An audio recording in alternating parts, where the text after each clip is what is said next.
Hey everyone, Cannon here again. For this week's lesson, we're going to take a look at some more soloing concepts. Now last week we looked at playing over changes, how to make your playing fit over different key and chord changes and things like that. Well, for this week we're going to take a look at something pretty opposite.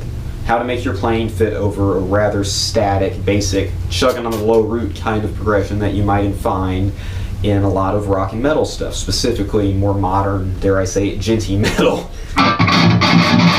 That kind of stuff. So I'm going to show you a short piece, or an excerpt from a longer piece actually, that I've come up with, and it's a solo over a very low-string, chuggy kind of progression that doesn't leave much in the way of harmonic information like the bigger chords did in last week's piece. I'll show you that, I'll show you how I approached it, how I came up with some of the different licks and ideas and break it down, and how you can apply it to your own playing, as well as how you can develop ideas over more sparse arrangements like this. Hope you enjoy.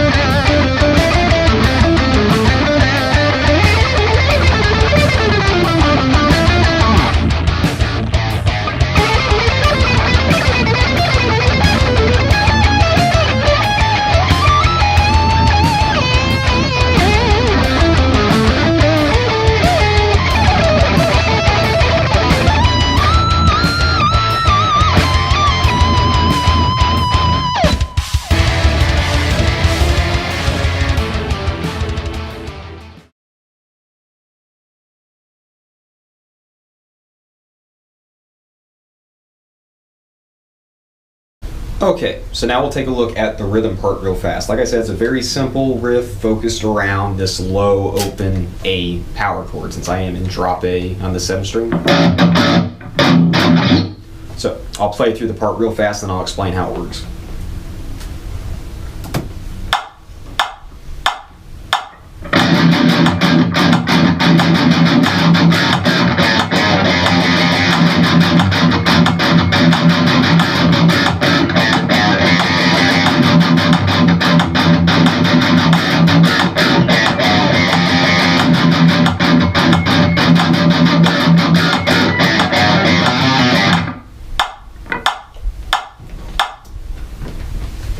Okay, so the notes that I'm highlighting in those little runs that I'm doing, the first 3 times are the octave, the raised 7th, since we're kind of giving it a harmonic minor feel, and then this minor 6. It's very much emphasizing half steps and minor 3rd movement, giving it that heavy, dark kind of feel because of that. Then on the 4th time around, it goes to this, which you'll notice hits the minor 7th instead of the raised 7th, so it implies natural minor again. So there's this little kind of ambiguity to the way that the riff is written, and you'll find this in a lot of modern metal. It doesn't necessarily conform to a particular key, and it's very open and hits a lot of passing tones or chromatic notes that might throw things off for what you're doing as a lead player. So I'll explain next how I work around that with the solo. Okay, now on to the solo. It opens up with a little turnaround lick on the last part of one of those parts. And so in order to highlight that F that's being hit there, all the notes I'm playing fit into a nice harmony over that. We have, which is a minor 3rd above F. It's a major 3rd above F, which gives a nice little ambiguous feel there between major and minor. Which is a 5th above F,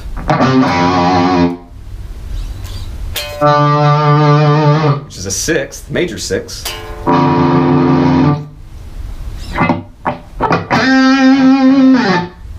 which brings us back to the 5th, and back to the major 3rd. So basically my approach to that lick was making sure that all of the notes I was playing had some kind of relation to that F that was being played. Would this lick necessarily sound good if it was being played over the A? Not as good, because I'm hitting that D in there,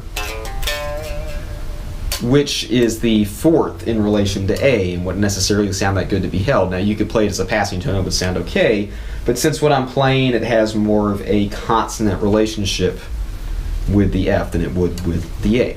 That's a way you can kind of focus on the movement that's happening in a riff if it's highlighting a particular note, even though the main feel of the progression might not be highlighting that root, or highlighting that note as the root, I should say. Because again, with this kind of stuff, it's very ambiguous. You can approach it a lot of different ways, and the way that you play the solo majorly impacts how the progression below it is perceived and the overall feel of everything. Since there's very sparse harmony going on in the rhythm guitar, you as the lead player are responsible for a lot more of it. On to the next part, we have the main kind of riff motif, whatever you want to call it, that's repeated and used as the anchor point for the solo, the catchy bit, if you will. And it's centered around an A minor arpeggio. The other notes that I'm hitting are highlighting notes that give it the kind of feel that I want. In this case, I'm highlighting that raised seventh for the harmonic minor feel. The fourth for the tension and slight dissonance that imparts. And then the minor sixth, once again highlighting the whole minor dark sound like that. So you end up with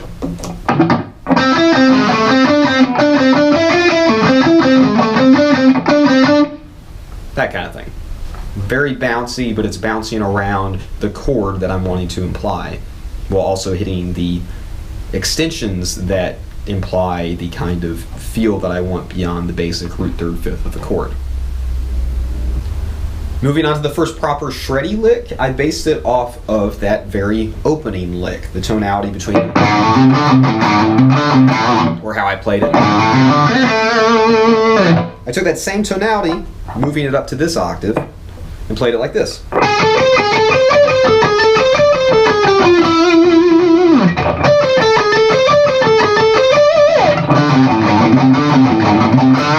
See? Same tones there, it's just being used differently.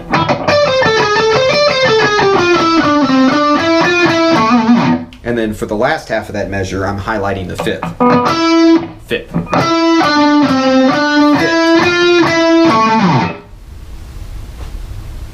By having that kind of recurring harmonic, melodic thing, it just gives you something to grab onto. It gives familiarity. You can get away with a lot of different licks, a lot of different ideas, as long as you have some kind of harmonic center to tie them all together.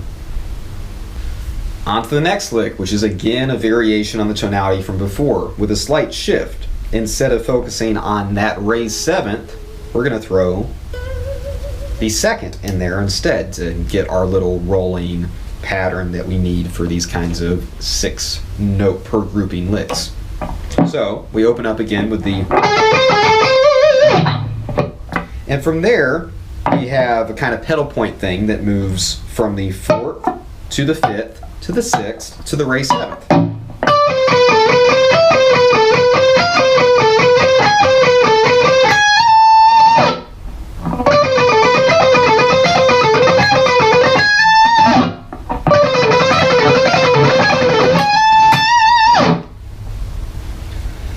That gives movement, moving up even farther into the range, because if you've noticed, I've kind of kept climbing through the range of the guitar as the solo has gone on, gives movement continuing to ascend, while that little pedal point idea of having that repeating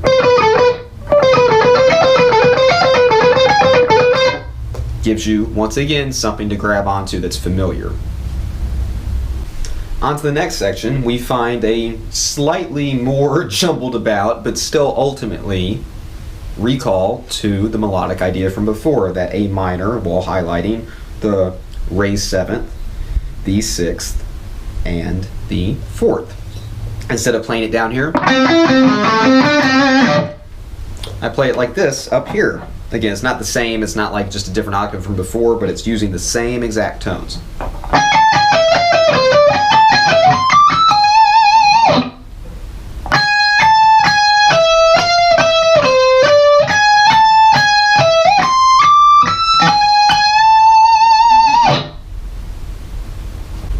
On to the next section. We're continuing with highlighting those tones from before as we move down with some slidey, bendy, phrasey bits.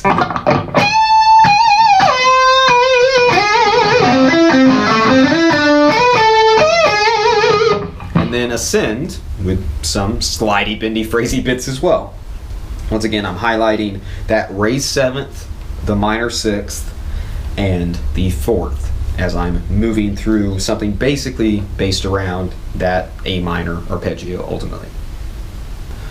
And now on to the final lick, the why did I write this and do this to myself so that I had to play it lick. I do that to myself pretty often. What this is based around is that same tonality from before. You see, we're keeping that steady theme of A minor arpeggio with the raised 7th, minor 6th, and 4th, highlighting that kind of dark harmonic minor feel. But for this run, at the very beginning, I throw in a natural 7th, a minor 7th I should say, as well as a flat 5. I also throw in a flat 5 in the form of an arpeggio at the very end of the run. Again, I'm just, by having that chromatic movement and those really dark, dissonant, evil sounding tones, can never go wrong with a flat 5 with a tritone. I'm just trying to really, really build as much tension as possible with this ending lick at the end of the solo.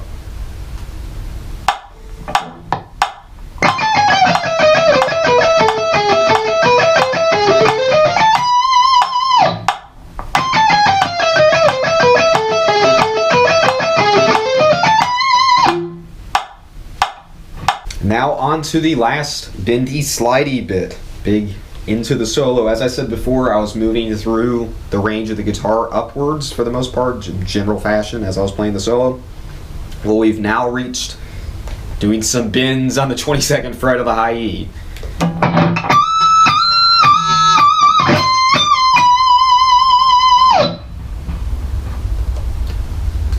Now, once again, I'm highlighting those wonderful, wonderful A tones, though I am moving pretty linearly through it here as I play the bends.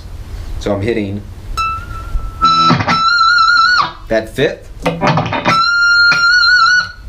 and that 6th. And then we move down here to the 3rd, bend up to the 4th, and then down to the 2nd, and that's what I hold on. By holding in that 2nd, it just kind of gives the suspenseful feel at the very end of the solo for the chorus, if you want to call it that, to come back in, without it being really, really dark and not resolving so much as like hitting a flat 5 or the raised 7th would in that particular case. It's still not totally resolved. There's still tension there, but it's kind of benign, pleasant tension as opposed to the more aggressive, evil sounding tension of the other tones. Now then, as far as how to approach using these kinds of concepts in your own playing, your own writing, how to apply them over both written and improvisational contexts, one thing I find really helpful is getting a goal in mind from the outset. I want this song to have, or this solo to have this tonality, or I want it to move through this tonality and this tonality if you want to do modulations, which we didn't get into here today. We can get into it at a later date using pitch axis, all that wonderful stuff.